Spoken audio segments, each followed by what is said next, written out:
My beloved brothers and sisters, Musa alayhi salam, one of the messengers of Allah subhanahu wa ta'ala who was mentioned the most in the Quran. In this particular surah, Allah Almighty speaks about how at one stage he responded to a question, who is the most knowledgeable? He said, I am. And Allah wanted to show him that in fact Allah is the one who is the most knowledgeable, and He gives knowledge to whomsoever He wishes. So from that we see that Allah subhanahu wa ta'ala made him meet Al-Khidr.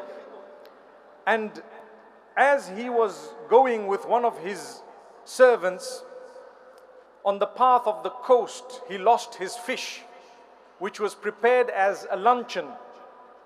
And upon the instruction of Allah subhanahu wa ta'ala, when you lose that fish, as you go in, you will find a man. When you see him, you need to talk to him, and perhaps you may learn a thing or two from him.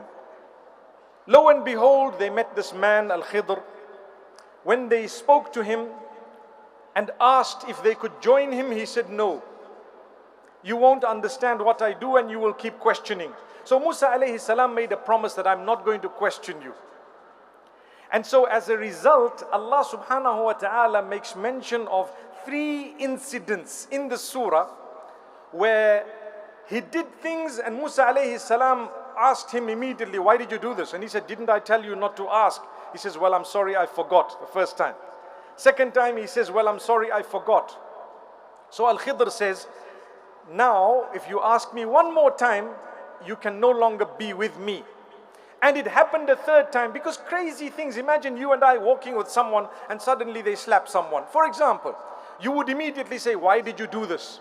So Allah subhanahu wa ta'ala is saying that after the third time, Al-Khidr explains to Musa alayhi salam the example of all 3 things. Look, the first one, I made a hole in the boat because there was someone taking the boats that were perfect, and I wanted there to be a small damage in the boat, so perhaps no one would take their boat, they could repair it, and so on.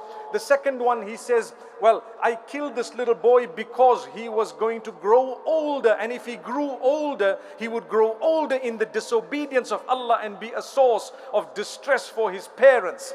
So I got rid of him by the instruction of Allah subhanahu wa ta'ala. And the third one, he says, there was a wall that we straightened because under the wall there was a treasure belonging to 2 orphans, and we didn't want the wall to fall before they grew older. When they grow older, they will get the treasure under that particular wall.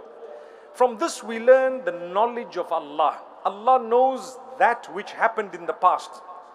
Allah knows that which is happening now.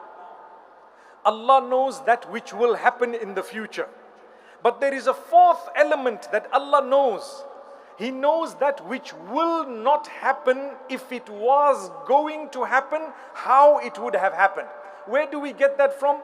This surah, Surah Al-Kahf. Because take a look at the boat. They made a hole, and Allah says, if you did not make the hole in the boat, it was going to be taken away by someone.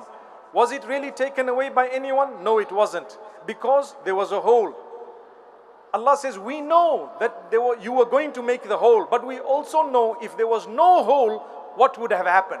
That's amazing. If you sit and ponder over it, it is one of the unique aspects of the knowledge of Allah subhanahu wa ta'ala. That's why, my brothers and sisters, when something happens to you in your life, trust Allah.